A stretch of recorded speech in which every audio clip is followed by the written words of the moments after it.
Nouvelle Télé-Guinée, Kadel Janvier. Chaque jour. Tout jour à 4 heures. Le matin à 8 heures. À midi, midi tapant. À soir, 8 heures. Télégamme, Télé-Guinée Magazine, chaque dimanche, 4 heures d'après-midi. Nouvelle Télé-Guinée, sans commentaire, sans voix monter, Kadel Janvier.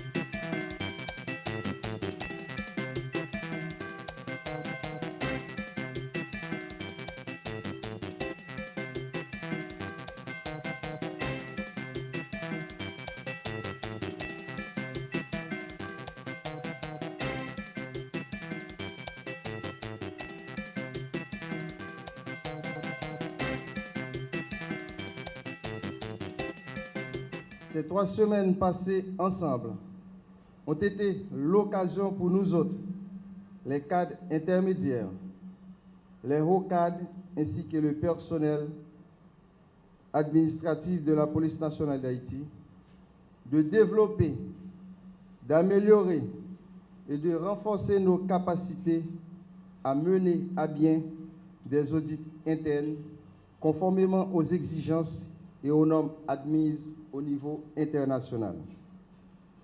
À cet effet, il y a lieu de rappeler que les bagages théoriques et pratiques acquis dans le cadre de ce séminaire de formation ont été bien assimilés, car les professeurs ont fait preuve d'une bonne maîtrise des différents sujets qui ont été présentés et ont tout mis en œuvre pour nous placer dans des conditions favorables à un très bon apprentissage.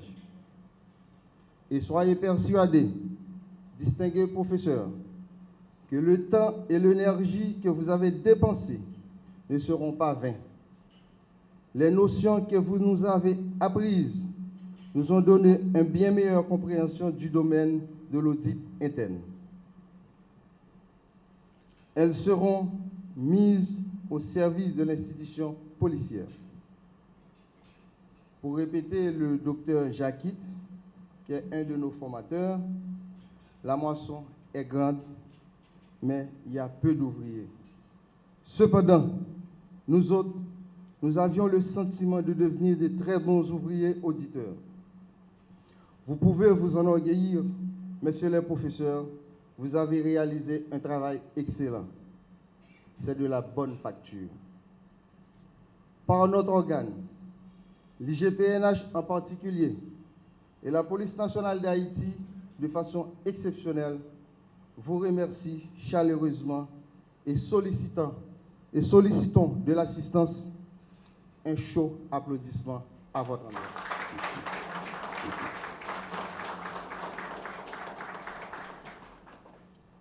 Dans cette perspective, nous voudrions renouveler à l'attention de l'inspecteur général en chef, M. Ralph Stanley Jean-Brice, toutes nos confiances. Et nous en profitons pour lui adresser nos remerciements les plus sincères pour les efforts et le temps qu'il a consenti en vue de parvenir à la tenue de ce séminaire de formation. Par ce geste, vous avez fourni à l'institution policière un instrument de service bien plus important qui lui était nécessaire. Monsieur l'inspecteur général en chef, l'avenir dira le reste. Les remerciements bien mérités vont à l'endroit de nos partenaires de la Minijust qui ont contribué à la réalisation de ces séminaires de formation de haut niveau. Il est d'autant plus important de les saluer pour ce changement de paradigme qui, à notre sens, s'inscrit dans une perspective de transfert de compétences. Car nous nous sentons déjà bien armés, vraiment dotés d'outils, de méthodologie et de connaissances qui vont d'une manière générale remplacer nos réflexes dans la gestion de tout problème lié à l'accomplissement de nos tâches face aux risques réels. Somme toute, Les énergies qui ont été mobilisées dans le cadre de ce séminaire ont été considérables, voire dépassées, tant dans l'espace que dans le temps. Par contre, le succès qu'elles permettront d'obtenir sera dans un avenir pas trop lointain bénéfique pour l'institution policière. Aussi, vous invitons-nous, la hiérarchie, les acteurs locaux, les partenaires internationaux, à mobiliser les moyens qu'il faut pour ce genre de programme dans la perspective de performance et de plus-value. C'est un réel plaisir pour moi d'être encore parmi vous aujourd'hui pour participer à la cérémonie de clôture de cette formation que nous avons lancée ensemble le 10 décembre 2018. Initialement prévue pour 27 personnes, la formation a finalement bénéficié à 31 membres du personnel de la PNH, dont 7 femmes avec 28 venant de l'IGPNH et 3 de la direction des finances et de la comptabilité. Une telle participation est la preuve que toutes les divisions de l'IGPNH ont été représentées et cela traduit le grand intérêt porté au renforcement des capacités au sein de l'inspection générale. Une inspection générale bien outillée et dotée de ressources et compétences nécessaires pourra aider à réduire ou à éliminer les cas d'inconduite au sein de l'institution policière. C'est pourquoi la composante police de la Mini-Juste continuera par accompagner l'IGPNH dans l'accomplissement de ses missions. Cette formation est la deuxième du genre, car elle intervient après les 2 sessions de formation des formateurs en droits humains qui ont eu lieu dans cette même salle du 22 au 25 mai et du 19 au 21 juin 2018. C'est dire que la composante police de la Mini-Juste ne ménagera aucun effort pour soutenir les activités de renforcement des capacités de la PNH de façon générale. Mesdames et messieurs les bénéficiaires, pendant 3 semaines, vous avez participé à une formation qui revêt une importance particulière au regard de l'impact qu'elle aura sur la qualité de vos prestations sur le terrain. Vous aviez eu droit à des modules très enrichissants ayant trait aux bases de l'audit interne, à la planification et à la conduite d'une mission d'audit, au suivi et évaluation des projets, etc. Désormais, vous êtes en mesure d'établir les phases d'un audit, évaluer les risques, construire les tableaux de risque, établir le contrôle interne, la feuille de révélation et d'analyse des problèmes et faire la preuve en audit. Monsieur l'inspecteur général en chef, vous disposez des cadres ayant des connaissances techniques requises pour bien mener une opération d'audit. Par conséquent, l'IGPNH a maintenant les moyens nécessaires pour amorcer la réalisation des actions prioritaires 16 et 31 du plan stratégique de développement relative à la lutte contre la corruption et les malversations financières et à la conduite des audits internes. Le contrôle est l'élément clé pour l'avancement de tout pays, de toute institution et de toute personne.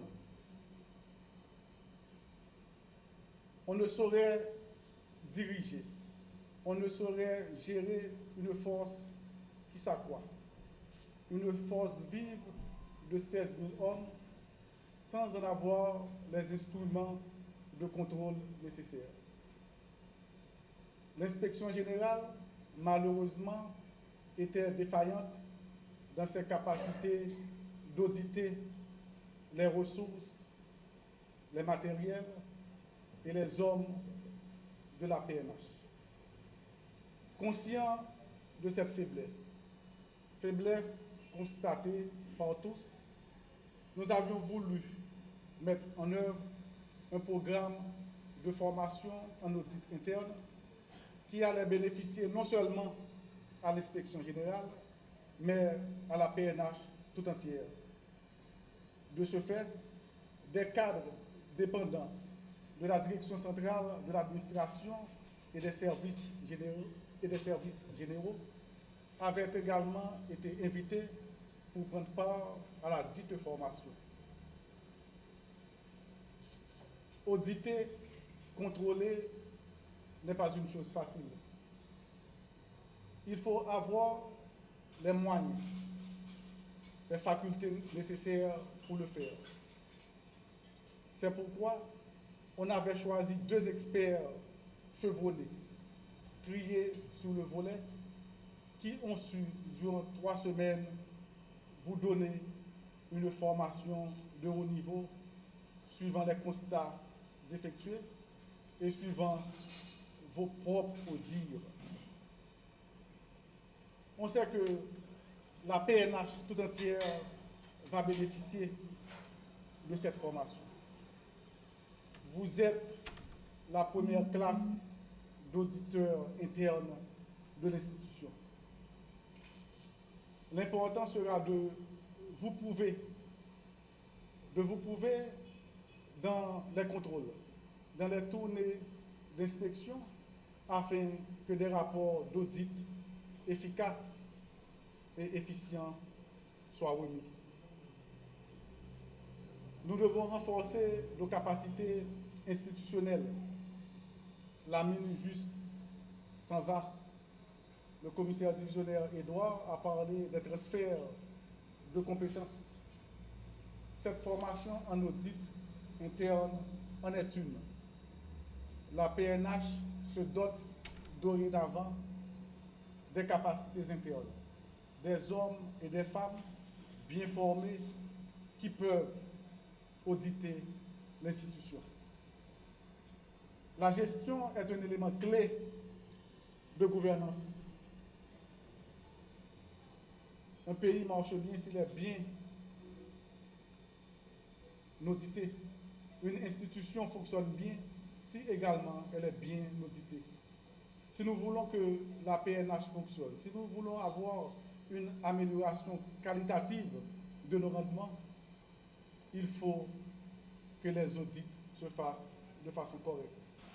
Audit, je l'avais dit, des moyens, des ressources et également des hommes et des femmes de l'institution. L'inspection générale, dans ses missions de contrôle et également de conseil au directeur général de la PNH, a maintenant un levier important. Ce levier est constitué par vous, hommes et femmes ici présents. Il y a également un levier important au service du directeur central de l'administration et des services généraux, en la personne de ces femmes et de ces hommes affectés à sa direction qui ont également reçu cette formation. Si nous voulons atteindre l'objectif final qui est de protéger et de servir la population, nous devons permettre aux policières et policiers qui travaillent sur le terrain d'avoir les moyens adéquats pour remplir leur mission. Et comme vient de le faire l'adjoint au commissaire de police, les moyens manquent. Mais le plus important, c'est la gestion. Il faut bien gérer les maigres ressources mises à notre disposition. L'inspection générale compte sur vous, vous qui venez d'être bénéficiaires de cette formation. Je dirais encore plus, la police nationale tout entière attend de vous des résultats. Car de vos missions d'audit découleront une amélioration de la performance globale de l'institution. Vous allez être mis à pied d'œuvre. La semaine prochaine, on sera dans le département du Nord-Est. Eh bien, vous aurez à auditer correctement ce département. Et ce sera une mission d'audit générale à travers toutes les entités de la PNH, car une institution ne vaut qu'en sa qualité d'être auditée de façon correcte. J'ai dit aujourd'hui est une date importante, mais une trentaine de personnes ne suffiront pas pour faire ce travail.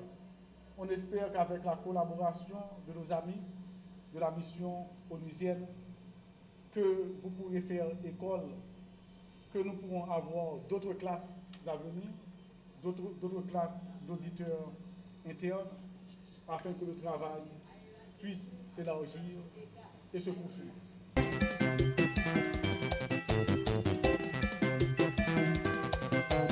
Mais nous ne sommes pas capables de commencer sans nous pas présenter à parents policiers qui étaient victimes. Condoléances nous. Il y a au nombre de 27 pour l'année. Parmi 27, il y a gagné 8 morts naturelles. Nous avons gagné 10 morts par balle. Nous avons gagné 2 morts par arme blanche. Nous avons gagné 2 morts par balle suivies de calcination. Nous avons gagné 6 suicides. Et nous avons gagné un policier qui est mort dans un accident. Ça fait au total 27 qui étaient morts malheureusement pour l'année 2018. Là. Quantité d'activités que nous avons réalisées, on a parlé de rapport d'enquête 2018.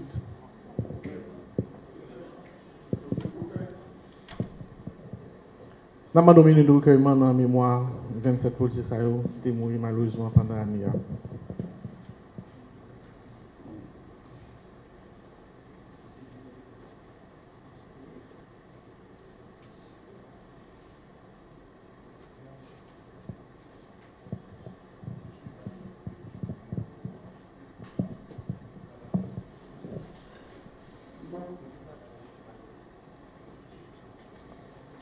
Quantité de plaintes que l'inspection générale a recevra pour l'année 2018, il y a au nombre de 717.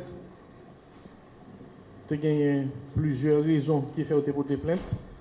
Il y a 26, entre autres, pour abus d'autorité, 49 pour abus de confiance, nous avons 84 pour agression, nous avons 5 pour arrestation illégale, conflit familial, nous avons 6, nous avons 111 pour menaces, donc tu as gagné 9 plaintes pour homicide. Nous disons bien que c'est des plaintes que vous avez, c'est des plaintes qui viennent porter contre certains policiers, tandis que certaines fois, les fins traiter plainte, pas gagner et matière pour poursuivre. Il y a au nombre de 717 pour l'année 2018. Là. Par rapport à l'année 2017, alors 2017, nous avons 804, tandis que pour 2018, nous avons 717, donc on baisse considérable. Par rapport à la quantité de plaintes que nous avons recevoir pour l'année 2018, là, nous avons effectué tout en série d'actes d'enquête. L'acte d'enquête, ça a eu une convocation qui c'est 1585, tu as gagné 1298 auditions, tu as gagné 278 enquêtes de voisinage, 310 invitations, tu as gagné 209 confrontations, tu as gagné 75 médiations. Nous avons fait tout 89 mesures conservatoires, tu as gagné 82 levées de mesures conservatoires, tandis que tu as gagné 29 isolements, alors que tu as gagné 28 levées de mesures d'isolement. Ça fait au total 5973 actes d'enquête que nous avons réalisés au cours de l'année 2018 là, par rapport à la quantité de plaintes et rapports externes que nous avons recevoir l'inspection générale. Nous disons plainte c'était 717, tandis que nous avons saisine d'office qui était au nombre de 57, alors que nous avons un rapport externe qui était 177. Nous parlons de rapport externe, c'est un rapport qui sorti dans la direction générale, soit dans l'autre direction, la direction départementale, ou bien dans le côté ministre, ou bien tout. Il y a des plaintes qui sont sorties et du côté des droits humains. Donc, ça fait au total 951. Par rapport à l'année 2017, en 2017, nous avons traité, en fait, par rapport à la quantité de dossiers que nous devons recevoir, nous expédié par le directeur général 739 dossiers d'enquête, 739 rapports d'enquête, alors qu'en 2017, nous avons expédié 809. Donc, il y a une baisse considérable par rapport à une série de petites difficultés que tu as gagnées, qui fait que tu as gagné en baisse ça. Qui ça, entre autres, qui sorti dans 739 rapports d'enquête ça yo, nous sommes capables de joindre, tu as gagné malheureusement 42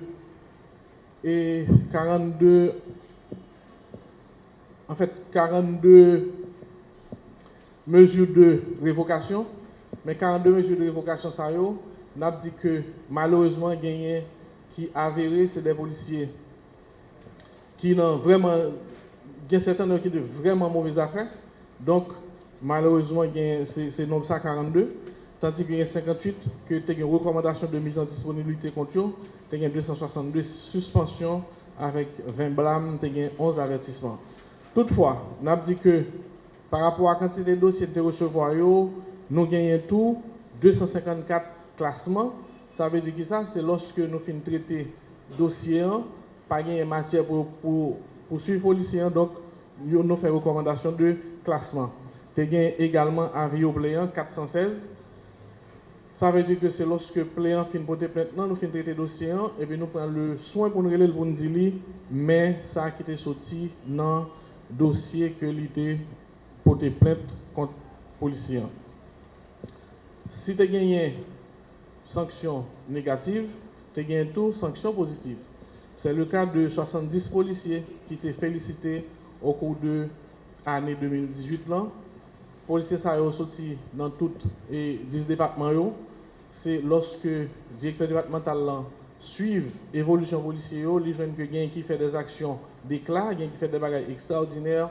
Donc, il a choisi d'octroyer une lettre de félicitations à l'ensemble des policiers.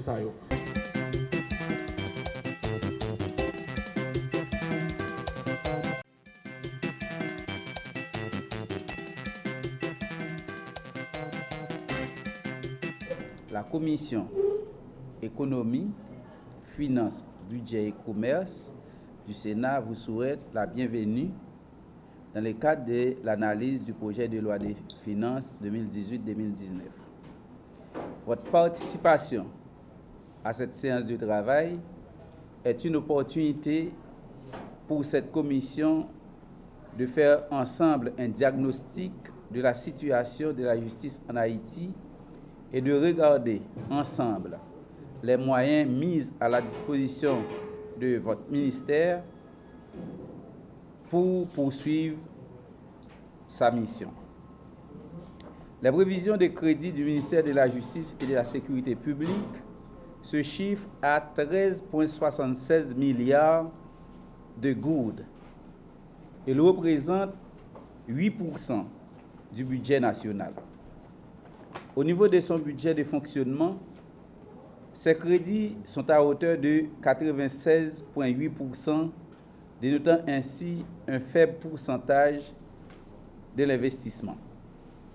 Pourtant, l'unité centrale de renseignement financier et la police nationale d'Haïti se trouvent dans une grande nécessité d'être équipées de manière à adresser en profondeur les problèmes de sécurité du pays et contribuer à l'état de droit. Monsieur le ministre, en Haïti, la police et la justice dénotent de nos jours une faible capacité dans l'établissement de l'état de droit que nous souhaitons tous. Chaque gouvernement, en s'installant, promet de combattre la détention préventive prolongée. Pourtant, au quotidien, les recherches et les diagnostics réalisés tant par l'institution indépendante que par des experts internationaux le confirment, la population carcérale est en surnombre et vit dans des conditions infrahumaines. En ce sens, il faut croire que ces institutions du moins les mesures et moyens mis en œuvre pour instaurer l'état de droit sont peu efficaces ou inadaptés. Outre l'incapacité et l'inefficacité des institutions socles de l'état de droit, il faut aussi prendre en compte leur asservissement, malheureusement, aux politiques. Il s'ensuit que la justice devient partisane, dépendante, et comme résultat, la justice est refusée à la majorité de la population. Pas d'état de droit sans un système judiciaire indépendant et équilibré. En troisième lieu, il faut considérer le phénomène de la corruption et les capacités d'institutions régulatrices dont le ministère de la Justice, l'ULCC, la Cour supérieure des comptes et du contentieux administratif à surmonter ce grand défi ou à résoudre le problème.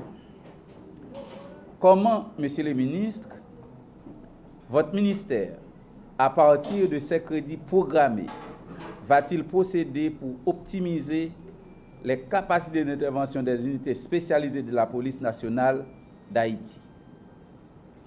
La Commission constate que les crédits proposés pour le ministère de la Justice seront encore cette année utilisés pour le fonctionnement de votre ministère et celui du pouvoir judiciaire.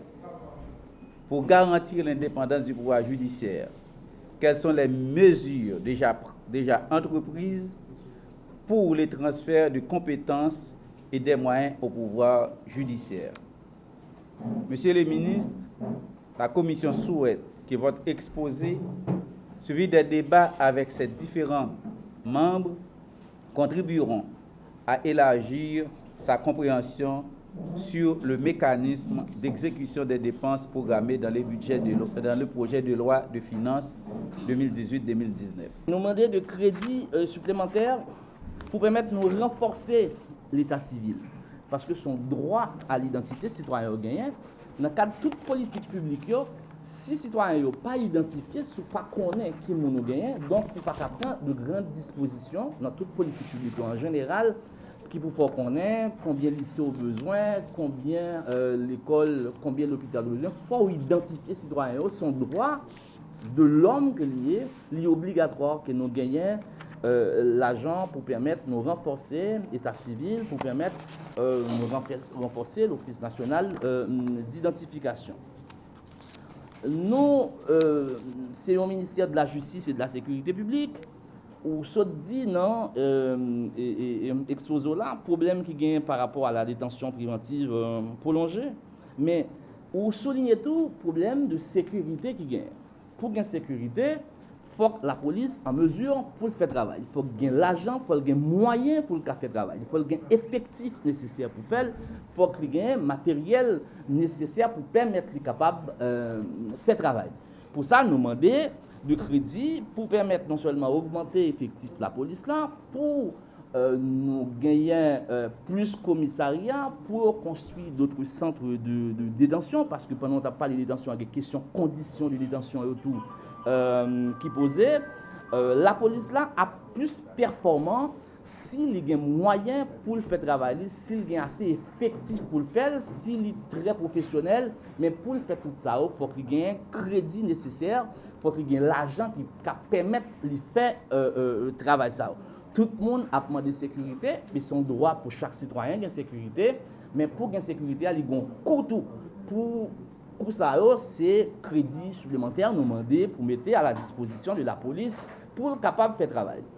Nous demandons des moyens supplémentaires pour permettre à l'UCREF, dans le cadre de lutte contre le blanchiment d'argent, pour permettre d'être capable de faire travailler parce que c'est un cheval de bataille nous-mêmes, c'est une feuille de route, non? Combattre la corruption, lutter contre le blanchiment d'argent. Donc, il faut que l'institution qui a fait enquête sur la question, capable de crédit, capable de moyens pour permettre de faire travail. On a parlé de la justice. Qui est-ce qui pour rendre justice là? C'est le magistrat. Magistrat de bout en cours, magistrat assis. Il y a des gens qui en fonction déjà qui ont besoin de formation continue. Nous avons besoin d'autres magistrats parce que effectif nous avons là, il n'est pas qu'à permettre de desservir la population gens l'état droit et donc nous avons besoin plus cob pour permettre de nous renforcer la capacité de l'école de la magistrature. L'école de la magistrature, c'est une institution qui relevait du ministère de la Justice qui est placée pour former magistrats. Former magistrats dans le cadre de formation continue d'une part, mais former magistrats dans le cadre de formation initiale. Et donc, gagner l'autre promotion des magistrats qui a recruté, il faut gagner l'argent pour permettre de prendre soin et les magistrats pour permettre nous gagner plus de magistrats à disposition au système non pour arriver à juger mon. Nous avons parlé magistrats là, nous parlé commissaire gouvernement, nous parlé tout de juges. Et donc, l'important pour nous que l'école de la magistrature ait moyen en elle pour être capable de faire le travail. Nous parlé du ministère de la Justice en général, nous parlons de la police, de l'unité centrale de renseignement UCREF, financier UCREF, nous parlons de l'Office national d'identification qui a besoin COB pour être capable de bailler la population en 4, qui a besoin, donc il faut que nous ayons du crédit pour permettre ça, parce que les citoyens doivent identifier. Nous parlons de la police, de l'UCREF, de l'école de la magistrature. Il y a un autre aspect dans la question, nous connaissons l'État sublime. Nous gagnons de édifices. L'on passe devant eux, ou on pas sembler à grand chose. On côté à prendre la justice, faut ou gagner de bons locaux pour l'homme paraître devant déjà ouais, c'est devant le tribunal l'arrivée. C'est pas devant ajout pas et donc faut que nous ayons l'argent pour construire bâtiment ça sur l'ensemble du territoire, un ensemble de construction et de rénovation nous prévoit dans le cadre de construction des complexes administratifs qui pourraient là-dedans, office d'état civil, bureau, office national d'identification, justice de paix. Et donc, l'important que nous gagnions de crédit pour permettre nous arriver, rénover, construire un ensemble de structures nous avons besoin pour capable bailler justice là une image tout.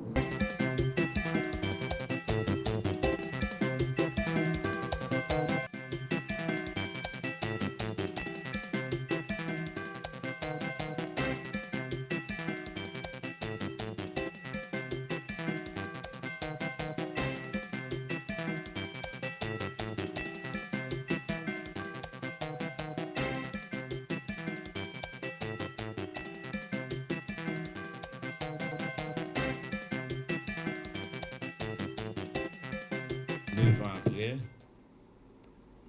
que un séisme dévastateur a détruit plusieurs côtés dans le pays, dans l'ouest, dans le sud-est, et il y a un peu de monde mort.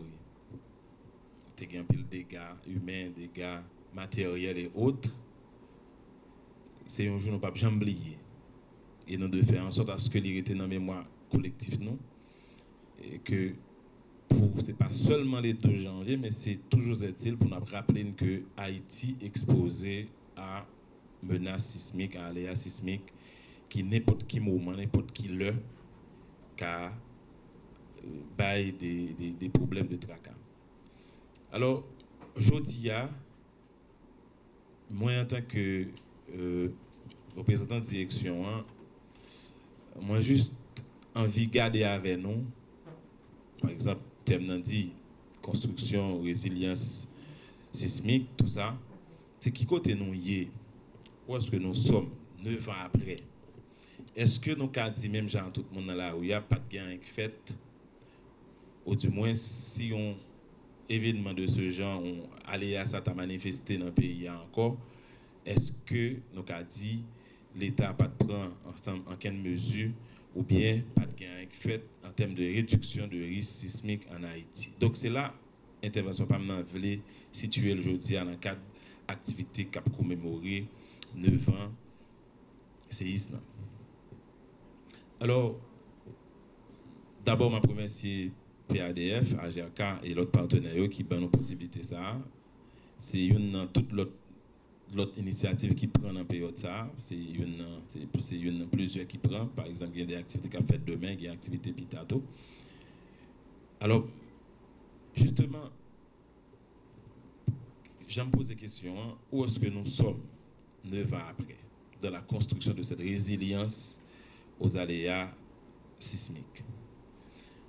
Tandis après 2 janvier, au cours même de l'année 2010, le système national de gestion des risques et des désastres tape, mais bien avant, il y a des activités qui étaient proposées au gouvernement d'alors, qui peut mettre en œuvre, mais après 2 janvier, tu as gagné un véritable branle-bas au niveau du pays, et le leadership du système national de gestion des risques et des désastres tu as manifesté à travers des initiatives, notamment l'initiative de former un comité d'experts internationaux pour travailler avec les institutions gouvernementales et partenaires pour proposer un ensemble de conseils pour accroître la résilience pays face à aléa ça. Et le comité ça, qui était réuni 11 et 12 janvier 2010 a rencontré un ensemble d'acteurs gouvernementaux, les acteurs, les partenaires également, et il y a des propositions qui présentaient à l'État haïtien et partenaires, notamment le ministère de l'Intérieur, le ministère des TPTC, le ministère de l'Environnement et aussi des partenaires et l'État. Parmi conseils et parmi orientation que nous devons prendre dans le pays pour les années qui vont venir, notamment de 2010 à aujourd'hui par exemple, par exemple, un premier conseil que experts a été banon, c'est élaborer un programme national pour la réduction du risque sismique en Haïti. Ce programme est visé promouvoir, superviser et coordonner efforts qui doivent être faits pour que nous réduisons les risques, mais surtout avec un élan de coordination pour réduire les risques. Deuxième conseil, c'est mettre en place un réseau de surveillance sismologique. Troisième conseil, c'est élaborer, établir des cadres d'aléas et de microzonage sismique, évaluer la stabilité structurelle des bâtiments, utiliser les informations existantes sur l'aléa sismique pour guider la reconstruction, établir les standards minimaux et des directives pour la construction, s'engager dans la recherche sur l'aléa et le risque sismique, améliorer le niveau de compétence des professionnels de la construction, développer des produits et programmes d'éducation et de sensibilisation. La GRK, c'est l'Alliance pour la gestion des risques et la continuité des activités, créée depuis mars 2008 grâce au précieux concours de la PADF. C'est avec joie que ces deux institutions ont gardé une collaboration très étroite. Aujourd'hui, une fois de plus, nous nous sommes associés afin de célébrer, à travers le projet Upgrade, la 9e commémoration du tremblement de terre du 12 janvier 2010, qui a changé l'image d'Haïti pour toujours. Cette année, nous aurons avec nous le SEMANA, représenté par l'ingénieur Jérôme Mété, qui nous fera visionner un peu plus tard 2 documentaires sur les risques de tsunami. Le 12 janvier 2010 nous a appris, citoyens haïtiens comme le gouvernement, de voir plusieurs de nos erreurs.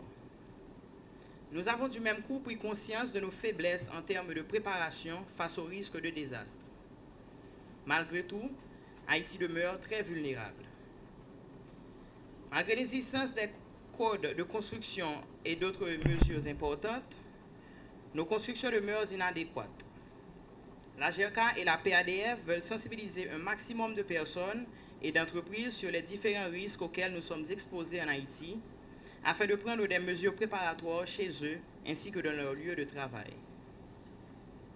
La GRK remercie encore une fois la PADF et ceux-ci pour cette collaboration et profite aussi de remercier tous ceux et celles qui ont fait le déplacement ce matin. La PADF continue à travers non seulement le projet Upgrade, mais les différentes actions posées par la PADF, non seulement pour agir en termes de reconstruction des travaux d'infrastructure, de la reconstruction, et la PADF a mené pas mal de projets, à former des maçons sur les bonnes pratiques de construction, à former la communauté et également à sensibiliser la population, ce qu'on est en train de faire aujourd'hui, de sensibiliser la population, d'éduquer la population pour qu'elle soit prête vraiment pour réagir, comme on vient de l'entendre, pour réagir afin qu'on ait de moins en moins de cas enregistrés, éventuellement s'il y aurait une catastrophe.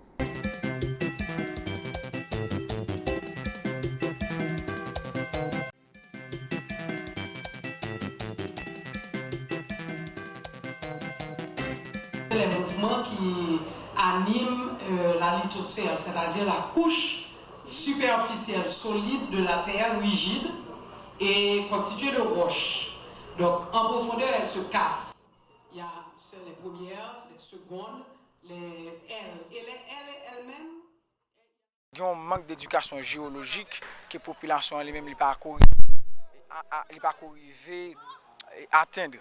C'est ça qui fait nous avons des victimes que nous avons pas supposé gagner.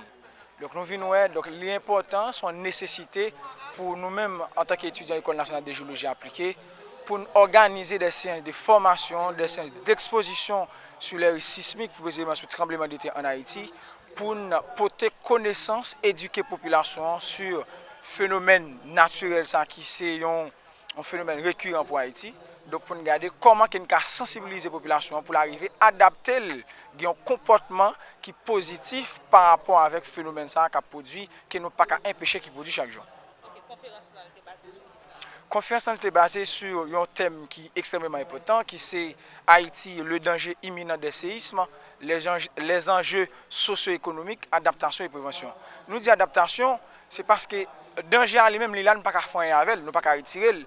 C'est qui stratégie, qui comportement qu'il n'a pas adopté avec, et face avec un phénomène, ça lui-même, s'il t'a produit et qu'il a toujours produit. Et prévention, c'est puisque le danger est là, puisque nous ne pouvons pas retirer Haïti dans position géographique ou position géotectonique qu'elle occupe sur le globe terrestre, nous disons qu'il faut que nous venions avant un système de préventif, donc pour nous dire, mais qui ça nous doit faire pour atténuer des dégâts qui ont un tremblement de terre capable de produire en Haïti, suite avec 12 janvier, nous connaissons qui ça a quitté la Caïno comme une cicatrice. C'est un signal clair que nous voyons les autorités concernées, nous voyons les responsables internationaux pour nous dire que nous avons besoin de sécurité que ça fait jouer en Haïti. Donc je dis, il s'agit de information, de former population. L'important pour nous former la population sur les risques sismiques en Haïti. Donc pour nous-mêmes dans Enga, nous pensons que nous passons des années dans la lutte, dans la bataille. Je pense que côté nous faisons un pile bataille pour nous arriver dans ce moment ça. Et je dis, nous pensons que nous pas perdu et nous suivons trace là droite parce que nous avons une ligne qui nous suivre, qui c'est former la population et contre les catastrophes naturelles. Donc, il y a un pile avancé qui fait dans la difficulté que nous connaissons dans l'École nationale de géologie appliquée. Mais ça qui est important, je dis, il faut nous capable prouver avec la population pour nous capable participer dans la formation et sensibilisation de la population.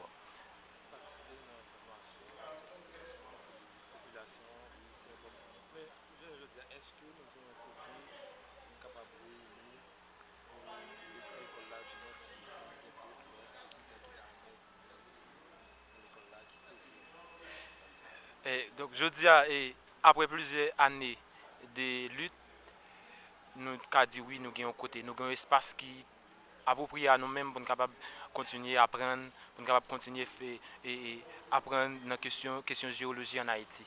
Donc l'espace là, c'est dans la rue du Centre et ancien espace Saint-Louis de Gonzague. Donc c'est là en attendant que l'État mette nous, en attendant au un espace qui pas nous, parce que nous c'est pour nous un espace qui pas nous.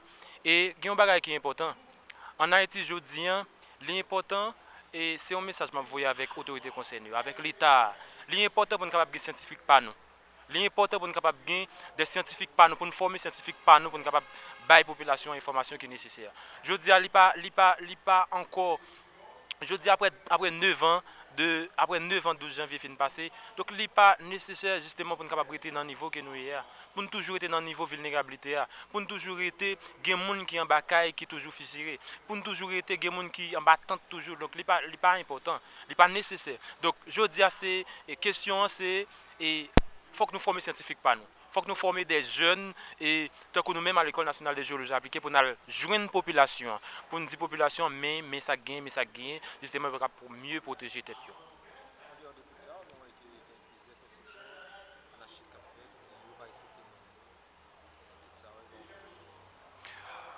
Oui, je dis c'est un problème, mais nous sommes capables de dire qu'il y a une avancée qui est faite. Après 12 janvier, et Direction générale Bureau des mines avec le ministère des Travaux publics et Transport, ils ont établi entendu sur un code de construction.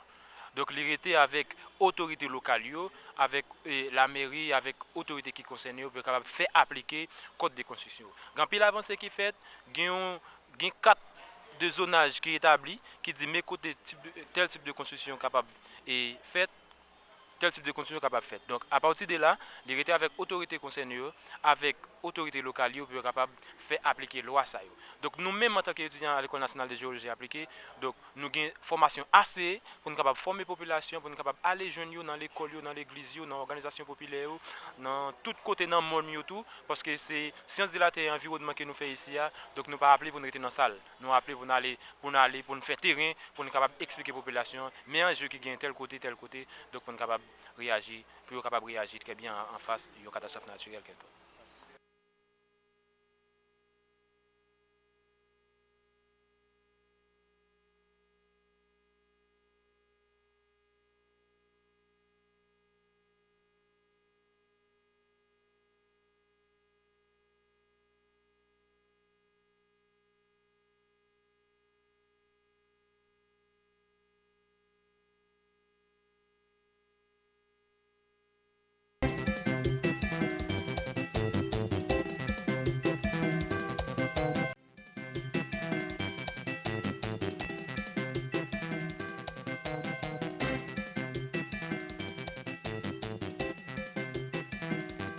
Dans le cadre de recherche, nous, Brésil, nous avons rencontré la communauté haïtienne. Et nous avons parlé avec eux. Et nous avons fait qui de manière structurée, c'est qui demande une méthodologie stricte. Nous avons utilisé Focus Group, qui c'est que nous faisons, on t'a parlé en cercle avec chaque groupe a presque 6 à 10 haïtiens. Et dans ce moment ça, ils ont expliqué nous qui ont conditions de vie pour eux. Et que nous avons un questionnaire qui était adéquat, qui était cerné tout aspect social, économique et voire politique. Et que, comme affaire sociale, sur le plan social, haïtiens, d'après données et que nous avons publié dans le rapport là, à travers des thèmes, question logement, question nourriture, tout ça yo réglé. Départ de travail personnel et départ d'assistance de la part du gouvernement brésilien, ensemble de structures brésiliennes qui mettent là pour ça, yo à vivre de manière normale. Yo gen kay, yo nourri et que yo Brésil permet que yo exceller et que tout ça yo gen à l'intérieur de eux même yo bali. Par exemple, il y a un haïtien qui a excellé dans le sport, il y a dans le sport, il y a qui excellé dans le travail, qui m'a dit en main d'œuvre et qui m'a dit main forte, il y a la donne. Chaque monde Brésil ba yo avantage pour yo exceller dans ce capable là. Une question qui est importante pour nous c'est qui gens yo rentré Brésil. Et qui gens yo rentré est important parce que nous découvrons que gagner qui paye un ticket presque $900 américains pour yo monter Brésil et qui c'est celle de dépenses yo faire et gagner toutes dépenses presque $4,000 américains qui était fait nous que notre focus que nous avons fait nous essayer poser question solide. Tout ça c'est un ensemble de données que nous recueillis et que y a dans rapport là. Une question qui est importante en tout, c'est qui raison qui pousse les haïtiens à le Brésil. En plus, le monde a ça dans la tête, et en plus, le monde a des idées préconçues déjà. C'est ça qui fait que nous-mêmes, nous devons nos missions pour nous faire recherche là. Et dans le cadre de recherche là, il y a qui aller pour des situations économiques, il y a qui aller pour des raisons sécuritaires, et il y a qui aller tout, c'est pour qu'il y ait trop malfectés en Haïti, le gars qui mange petit, il a décidé, il a changé l'autre raison, il y a la famille. C'est-à-dire que tout le monde sur le club, chaque expérience que vous avez partagée. Et nous prenons le soin à chaque monde pour nous prendre l'expérience personnelle pour nous publier dans le cadre de rapport. C'est un rapport qui a publié dans le mois de juin et que Jean, coordinateur Sotil, a un groupe qui va au Brésil pour nous continuer la recherche là. Parce que nous supposons gagner données dans les autorités haïtiennes, c'est-à-dire consulat, ambassade là. Nous avons l'ambassade Brésil qui c'est capitale politique là qui c'est Brasilia et que notre consulat li Brasilia tout. De ce fait, on a profité d'un voyage pour faire recherche dans deux entités.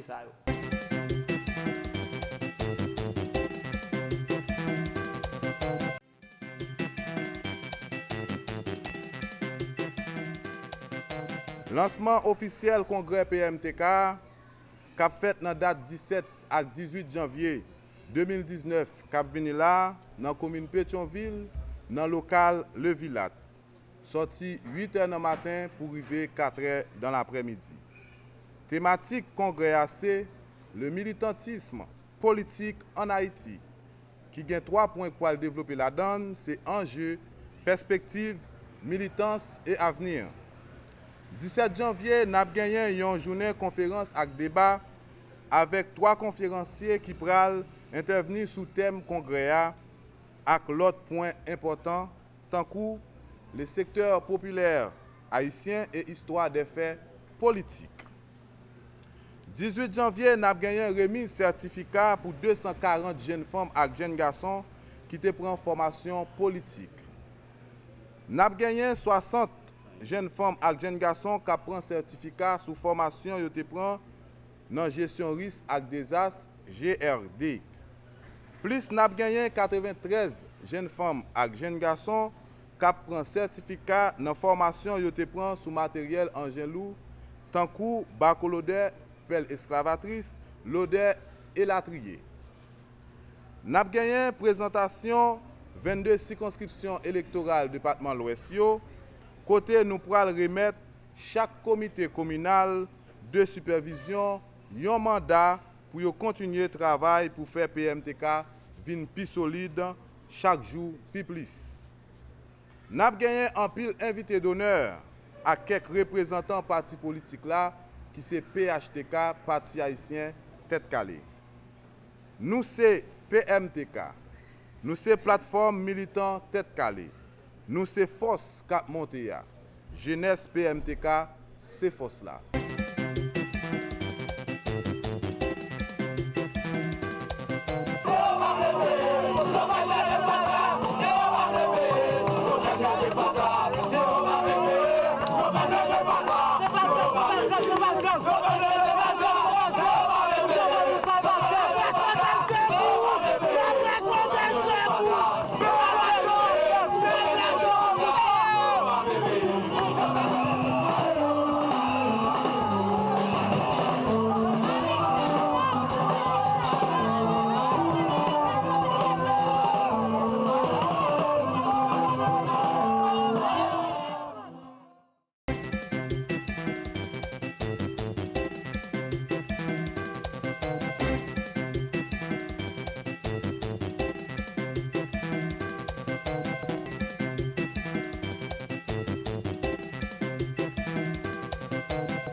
Téléguinée, Cadel Janvier. Chaque jour, devant jour à 4h. Le matin à 8h. À midi, midi tapant. À soir, 8h. Télégamme, Téléguinée Magazine, chaque dimanche, 4h de l'après-midi. Nouvelle Téléguinée, sans commentaire, sans voix monter, Cadel Janvier.